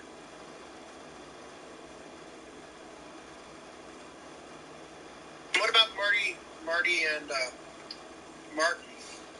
I mean, they're following suit. I mean, he's never worked with Martin before, but he had a relationship with him. Now with Marty, I mean, those are all his boys. There's no one that's really going to be combative with him and, push back to what his opinions are. And that's kind of the messed up situation that they're in. There's really no pushback, so you're not really getting much dialogue on any of these players. Everybody's kind of in agreement because you literally have brought over the entire staff from Carolina, from scouting to coaching staff. You brought in Jack Del Rio, who you haven't worked with per se at D coordinator, but that's his boy from back in the day in California. They were the top players in high school with one another, like, in that state of California. So it's just really no pushback. That's why it's kind of like you want to work with someone that you get along with, but they can also tell you right from wrong. In this situation, it's a bunch of yes men in that regard. Because, I mean, let's be honest, Martin Mayhew probably wasn't going to get another GM job in the NFL after what happened in Detroit. He worked player personnel for the 49ers, and Martin Hurney, he's like 70-something years old. So, I mean, it's just like, he just got a bunch of yes men around him. So, at the end of the day, it's Ron Rivera. So, did you hear the story about Marty Hurney saying he would quit instead of, like, when Jerry Richardson told him to fire Ron Rivera? He's like, no, I won't do that. You have to fire me first. Did you ever hear that? No, I didn't hear that. But I mean, it's obvious they have some loyalty to one another. It helps out, and that's not to say they're bad people, but it's like you kind of want some different voices in that building with you. You need somebody to be able to tell you the truth, and I don't really think that's happening. Just impressive with the teamwork out there, setting the table for one another. 5 straight baskets resulting from assists. They're playing as one unit out there. Now here's Drummond. Off target from the baseline. Idris has not been himself this period. Just too inconsistent up and down at the offensive end. Good look here as it goes. And the crisp passing will open things up for them offensively. Points off assists, that's very impressive. Playing this shit a game, boy. Makes the game easy and fun to watch. Timeout, the 76ers. I think all my playoff series for both of them been swept. I swept ball against all my opponents. For nothing else, just to slow things down a little bit, change it up somewhat. And the 76ers making a change here. Simmons is checked in. You don't really have anybody to blame but himself. That's work out. Now, here's Maxey, guarded by Jackson. Was he really wrong on Moses? Excellent D there from Wilson. See that, Ben Simmons? You just see the frustration growing on their faces. Nothing going their way. You know, guys, no denying it's been a rough patch here. I think they've got to run whatever is best in their playbook to get a good shot. Dunbar situation. But Dunbar was also wrong. Now, here's Maxey, guarded by Jackson. I feel like just Moses should go move to another team. Dunbar has had all kinds of off-field stuff. And they'll keep possession. And then in the Dunbar situation, I feel like it could have been handled differently. Everybody mostly got taken except for Simmons feeling it out a bit. Too much. Now the pass to Maxey. Dunbar. Well, that was Dunbar. Yeah, Dunbar They're beat inside. He's against Wilson. They have been dominant in this game. That's definitely typically happens in those situations. And it's been a well-rounded performance. I mean, strong rebounding. Already got a at the center of it, but it's been 5 more assists to get a triple Here's double. Simmons. Kawhi Leonard making his last shot.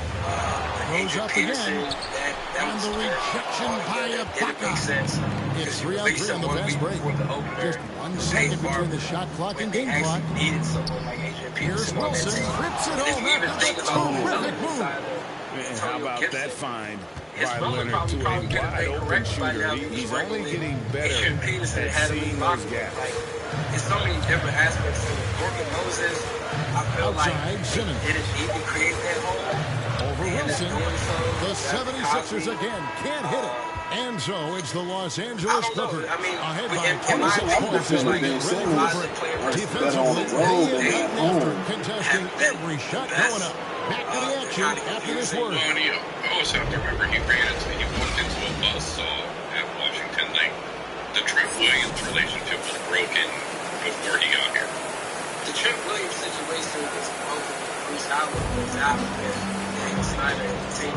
And we're back with you, all set to bring you more action from Game 3. It's a whole different ballgame. Like, Trent has no ill will towards Ron Rivera. He has no ill will towards Daniel Snyder. It was up to Ron Rivera to rectify this situation, and he really didn't give his all to rectify this situation. So, you know, that's the reason why they moved on. But if you are going to move on, at least give me something back of quality. Give me a third and a fifth for the best left tackle in the game, and probably of all time. It's ridiculous. We're still playing at a top tier level. That's insane to me. So even this offseason, you know that you weren't going to re-sign Brandon Shearer, try to trade him and get some type of value. Like, the pieces that you know you're not going to keep and have some value, go ahead and move them. Don't wait for them to get into free agency. Yeah, you may get some compensatory picks, but you can also get rid of guys. You've done the same thing with quarterback competition. There was never really no quarterback competition. Why? Because you're paying Ryan Fitzpatrick $10 million and you're paying Taylor Heineke nothing. Like, you're paying him peanuts to play quarterback. So where was the competition ever going to happen? We all kind of knew that Dwayne Haskins was immature. You probably should have brought in a veteran to push Dwayne Haskins some more. You didn't do that. It's just a lot of player personnel decisions that you just... Well, how could they... With Dwayne Haskins, how could they? Because they had Haskins on the roster. They had Kyle Allen, and they had Alex Smith. I mean, but you have to remember, they already had $5 million committed to Alex Smith on the roster. What other veteran are you going to bring in? You could have brought in somebody, man. But when you trade a 5th-round pick for Kyle Allen, aren't you also telling me that you think he could potentially be the number 2 quarterback? No, you're bringing Kyle Allen in just because the same way you bring Thomas Davis in. You bring in a key member of an offense that's not going to cost a lot, but can help install your offensive system. So you bring Kyle Allen over from Carolina to help Alex Smith and Dwayne Haskins learn your system. That's the reason he brought Thomas Davis over from Carolina, was to help install the system and to install that culture and leadership. Thomas Davis was brought to instill the culture, but not the playbook. You don't trade a 5th-round pick for someone of Kyle Allen's status to help establish anything. You could have just signed him for free. He was going to get released. No, he was under contract. He was going to get released. Okay, well, it didn't happen. Overall, I'm just saying, there's a lot of player personnel decisions that he's made. Well, let me ask you this, because you've really been very one-sided of picking apart all the negative moves. What are some of the positive moves that the team has done? What are the positives that the team has done? That's hard. I mean, I really haven't seen much improvement of the team, so it's hard for me to sit here and pinpoint on. How about bringing in Logan Thomas, J.D. McKissick?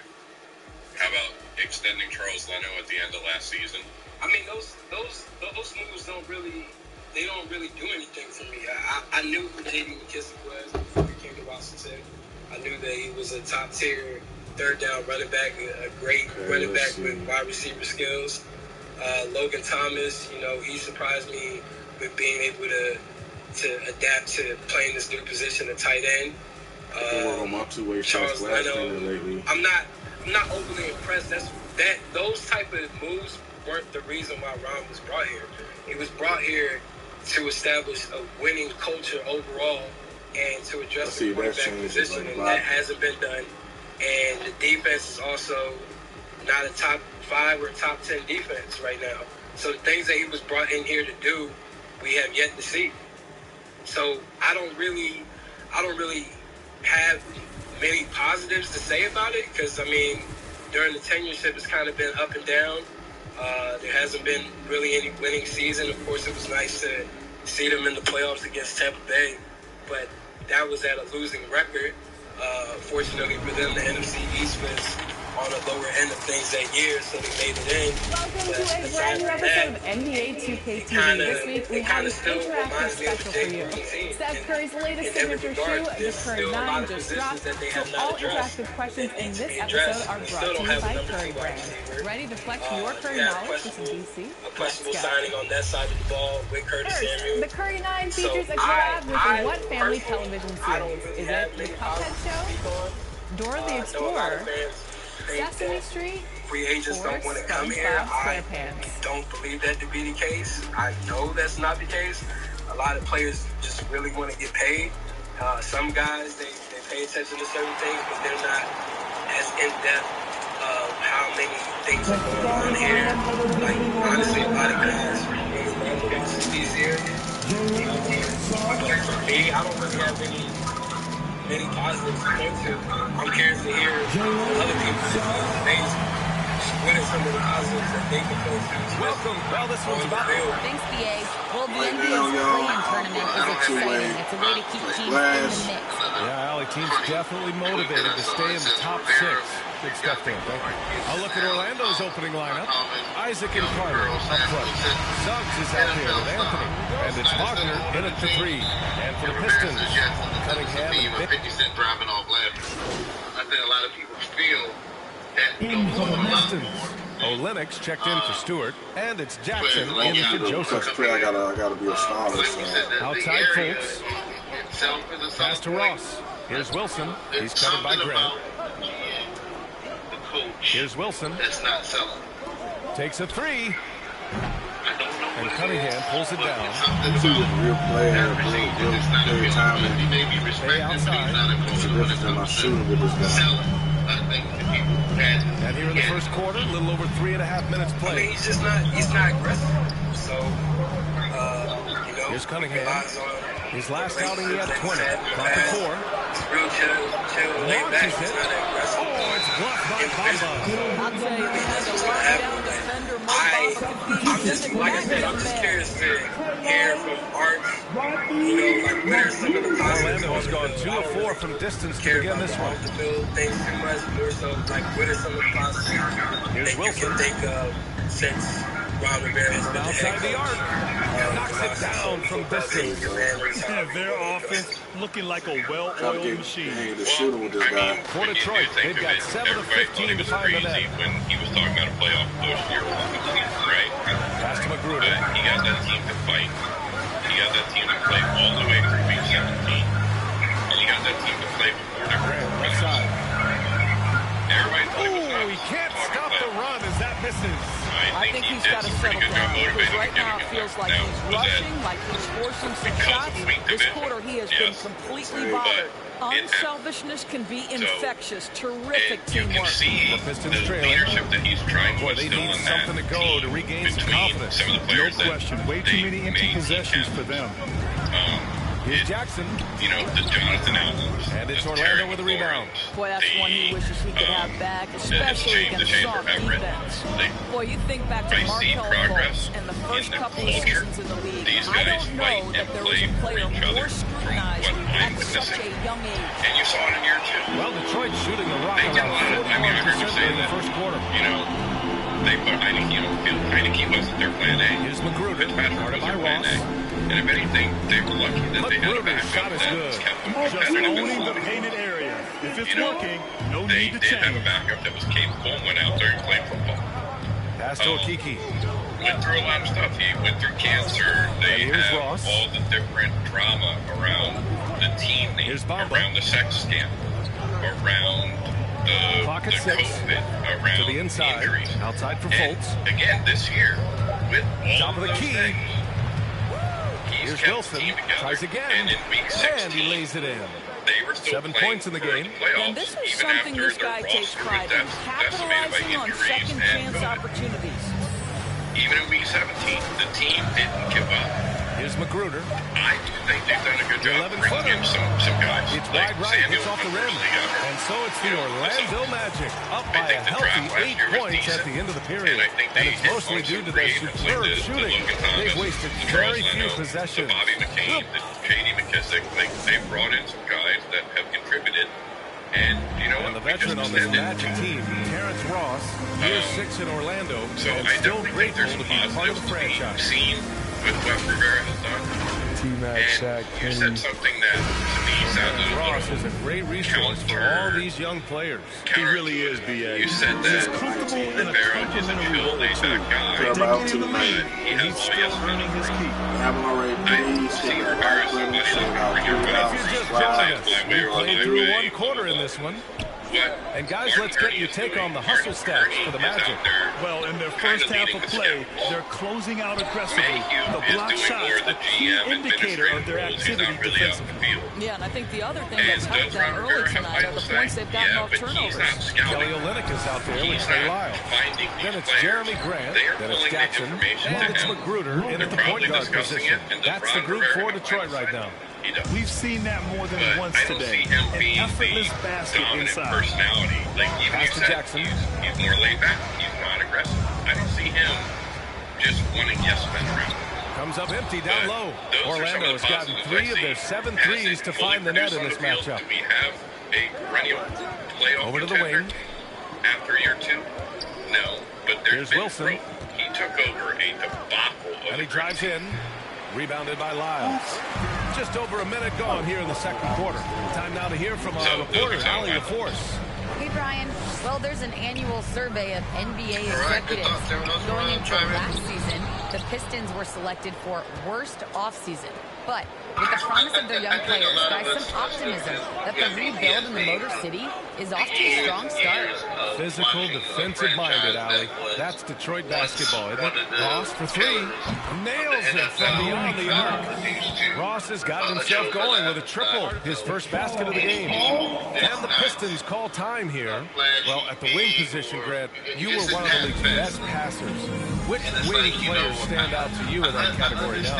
You know what? I mean, it may sound arrogant of me to say this, but LeBron, Luka Doncic, guys like that who really read the floor, understand and can pick apart defenses at any position, those two are the ones that stick out the most. The owner just says a lot that he made to take this on. Granted, you know, he has good pieces to work with, and they should probably. And the good group getting ready for the Pistons. Stewart, he's checked it. Your group. There's a lot of good coaches that.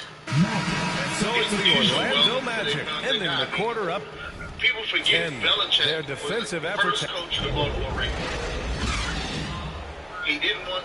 They didn't want him to do certain things. He wound up resigning. He wound up going to Cleveland. They gave him the move there. The Jets tried to hire him. He wound up not wanting to be. And we hope you've enjoyed the broadcast thus far. We're halfway through the game. Just kind of muddled along, and then he catch life at the bottom. After 20 years, he turned checked in for Orlando. Because he was able to do one thing. Pass to Cunningham. Worry about the quarterback. Bay outside. Here's Cunningham. Bay outside.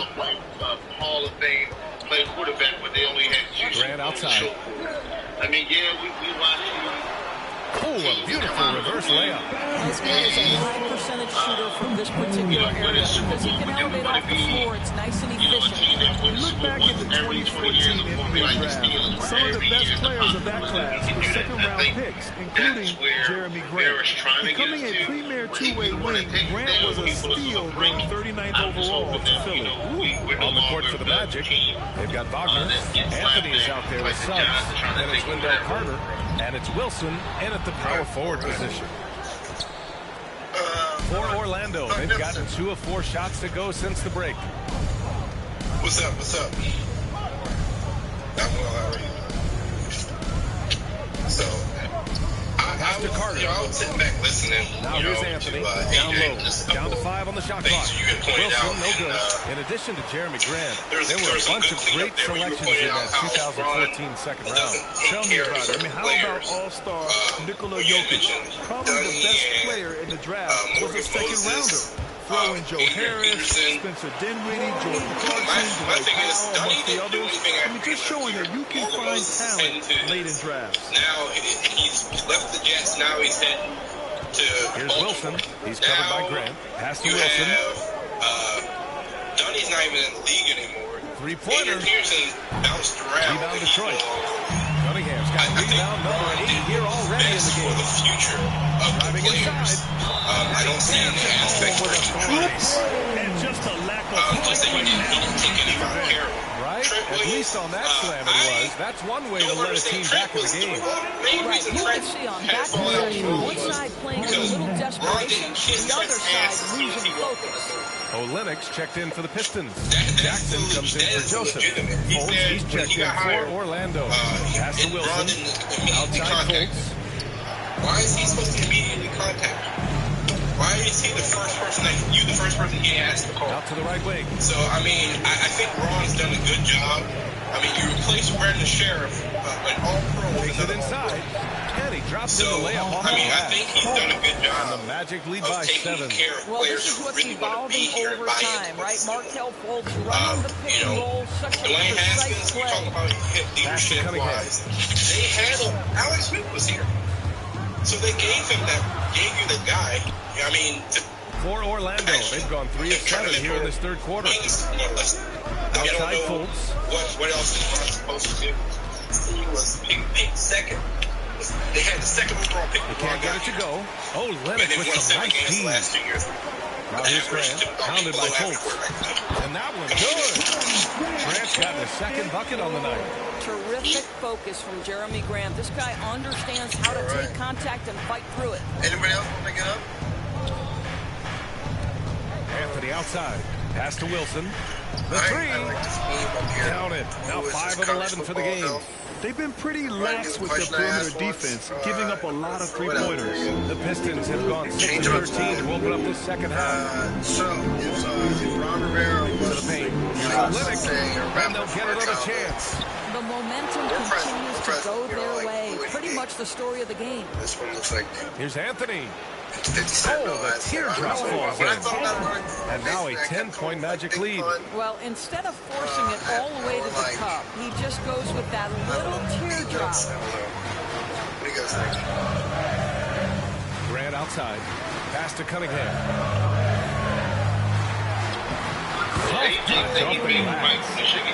Cunningham's got 7 points for the quarter. Well, that's not the guy you want guarding him at the rim. Just too much of a differential in terms of size. Here's Wilson. He's covered by Grant. And here's Fultz. Well, yeah, man. And here's Faulkner. 9 points in the game. Here's Wilson. That's what these spaces are all about. Offensive board. Carter. And the rebound paying off as they pick up 2 on the second chance bucket right there. Well, they're winning largely because of this guy's play. He has been sensational. Yeah, that's sharing those perspectives. Pass to Grant. What I like about these spaces. Here's Cunningham. So I appreciate everyone sharing your perspective. Back to Grant. Encourage And he anyone floats else. it in for the easy 2. Credit the sweet setup on that one. After being held scoreless in the first, he's turning it on here in the second. But yeah, and here's Faulkner. He's covered by Bay. Commander's cap. That was like a salary cap kind of now Faulkner. Thoughts, free agency. Outside kind of late. I probably have to start wrapping up. Well, this is one area of strength for Josh Jackson. He is a strong, versatile defender who understands how to affect shooters. So it's the Orlando Magic up by. What are you guys looking forward to? Is there anything team-wise? And now we have a moment to reveal our State Farm assist of the game. Now, I know he's a big man, but he's got some point guard in him if he's making passes like this. I'll tell you, in today's game, you want skill and decision-making. You know, we've got the draft coming up, for instance. Maybe there's some community. Ready for the Pistons. Stewart, he's checked in for Olynyk. Grant comes in for Lyles. Cunningham checked in for Jackson. And Joseph is subbed in for Magruder. How about that strong defensive performance for this half's mobile 1 block? Yeah, good offense comes from great defense. This lead is only getting stronger with plays like that. A bit under 3.5 minutes have passed here in the fourth. Bay and Grant make up the forward pair. Cunningham's out there with Corey Joseph. And Stewart in at the center position. That's the group for Detroit. That wasn't a me thing. It was sometimes you have to learn when to say yes to yours. Fiance speaks, you sometimes just listen. So, but other than Takes that, one from 10 feet. I'm just That shot is off. And it's the Magic taking it the other way. I'll be center watching. Here's Wilson. He's covered by Grant. Back to Anthony. I'm looking forward to the Here's draft. Wilson. So we get in the first and second Shot round clock at primarily. 5. I'm wondering Now if it's going to Carter. go receiver Stewart defends. and linebacker. Three-pointer, Anthony. I really think they're Rebound going Detroit. receiver first, linebacker Stewart's second. got his 8th rebound here tonight. Detroit has gotten 1 of 3 to fall from downtown here in the fourth. Away. Like, let's get the draft. Let's get our Pass to players. Let's Cunningham. get some free agents signed and, get to the start of the season. I mean, we're in 41 left in the fourth quarter here. There's a lot Off target to be from made 3-point to range. construct this And roster between Orlando now is and- shooting an even now and 50% since the fourth quarter got underway. And there's going to be Here's some Wilson. surprises, some people we hit on, some people we miss on. I just want to see it With kind of efforts come to into grow the game in Europe, and Asia, and Africa, really everywhere get from the anxious, NBA. man. I haven't- Grant, these how do you spaces see are the getting me future like, of this game? I want Well, September I think here. it lies in It's the March. young That's not international good. stars. I mean, you see guys like Luka and Jokic from Europe and Joel Embiid from Africa. I think we'll see more and more of that as the league and the popularity of basketball grows overseas. I mean, those guys will have the drive and the example to succeed overseas. And that one's good. Joseph has got 4 points in the quarter. And they were really able to find the mismatches they wanted and exploit those all night. Great execution from the players and coaching staff for the Magic. And the huge difference today, the efficiency from beyond the arc. Yeah, once they started hitting shots, it stretched out the D and opened up the entire offense. And with this win, they've tallied up a total of 6 wins on the year. And against a familiar opponent, it's nice to establish a psychological advantage with a win in the first game. And there's the shot clock violation. Couldn't get the shot off in time. And it's a completely new group for the Pistons. Have their own perspective. There's 39 seconds left in the final quarter. So you got Mayo requesting. Pass to Lyles.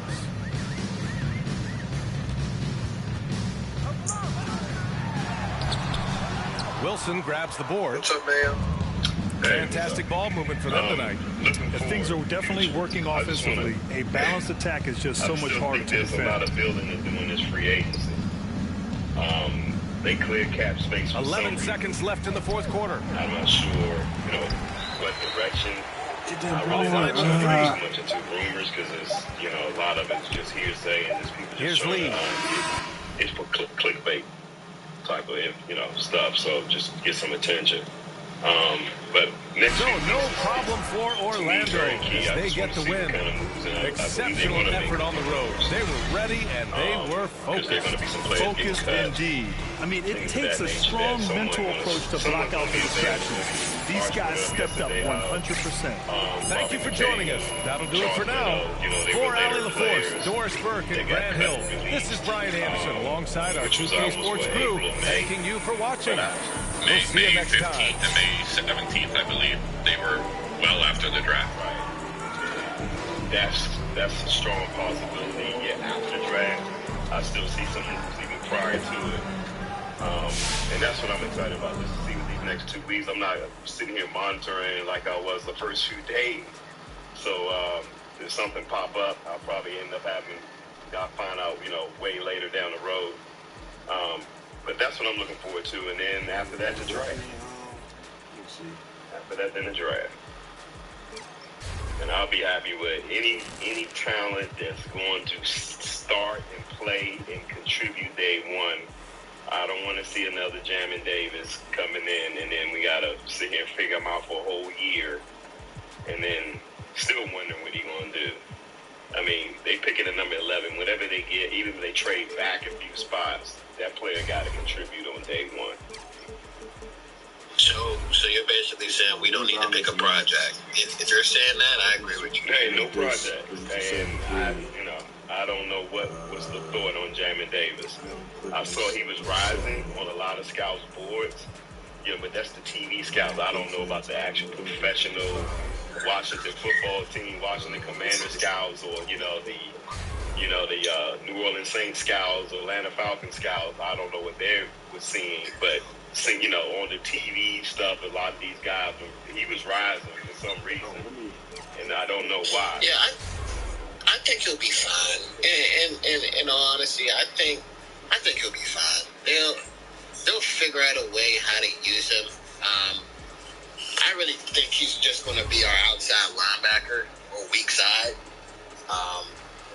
He'll be fine. That's a good place for him if that's the case, and I think that's what he should have been from the day one. I don't think they should have been thinking of him as a middle linebacker.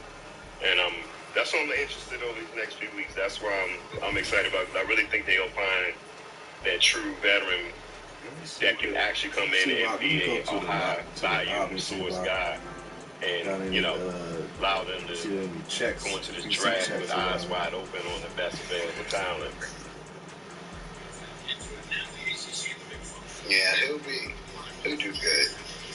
I think they swung for the fences on him and saying, like, hey, he's got all this athletic ability. We have a hole at Mike.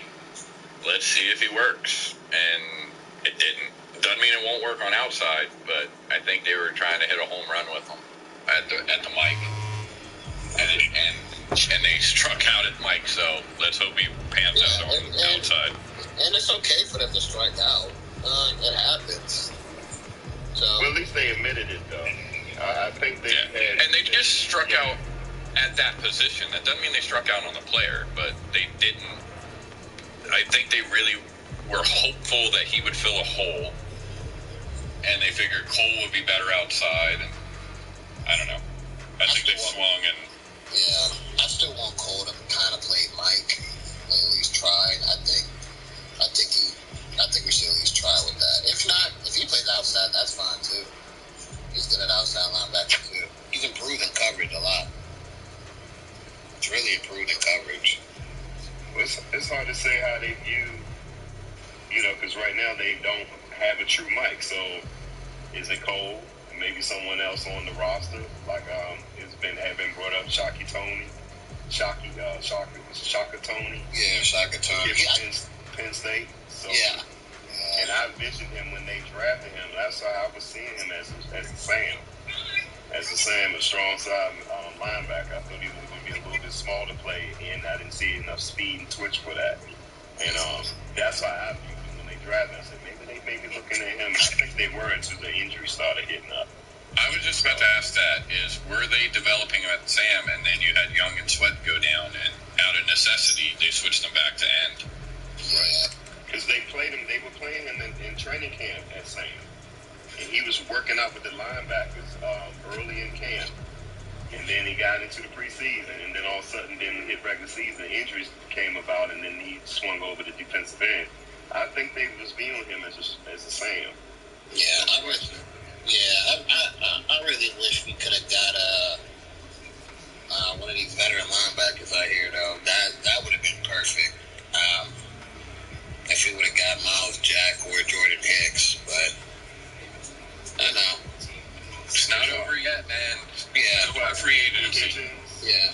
I don't know what other linebackers or middle linebackers are still out there, though. Now, there is a linebacker from the Texans. He's actually not bad. And he was actually up for trade. He was on the block on the trade deadline this past year. Hold on, let me see. They had a guy, I'm not sure that they get rid of him. A guy named Zach Cunningham. Yeah. Vanderbilt. Yeah. I had him in the draft, and he was playing very well with them when they had him. And oh my gosh, who was the defensive end from South Carolina? First top pick. He bounced around quite a bit. Yeah, it was. He didn't play his senior year in college. South Carolina. Gosh, what's the name? Oh no, I don't think it was. I don't think Zach Cunningham was on the block. I think it was with Bernard McKinney. Okay, then he's definitely older. He's definitely better. Yeah, he's 29. Okay. He's a solid. He's a solid linebacker. He's not great. Like, he's not a over the top elite guy. He's a nice, solid veteran that you can put in, and he can, he's basically like your typical. The same way we talk about quarterbacks just filling in for like a couple of years. That's the type of linebacker he is. Are we talking about Jadeveon Clowney? No. We're talking about. That's how I was referring to Clowney, that he was playing with Clowney, and they were dominating that year. And then I just couldn't think of Jadeveon. Speaking of former Houston Texans stars, holy hell and a handbasket, that's a Sean Watson contract. Yeah, 5 they are years, the Texans. $230 million guaranteed, and this year has a base salary of $1 million in case he gets suspended. Good. You are way behind, Dan. I'm about to say, we already know that. Just talking about that yesterday. I'm not about to say. But yeah, Jesus, tap dancing, Christ. But yeah, man, Bernard McKinney, he's solid. Like, he's not great in coverage, but if you're talking about like run fits, he's your guy. Like he knows how to put people in certain positions so they can plug up the gaps and run schemes. He's deep, like he's okay in coverage. Like you can tell that's his weakness. Okay, I'm getting ready to. He can hold his own a little bit. Over to another game. A little bit. I'll be right back, y'all. Check out this guy, Alexander Johnson.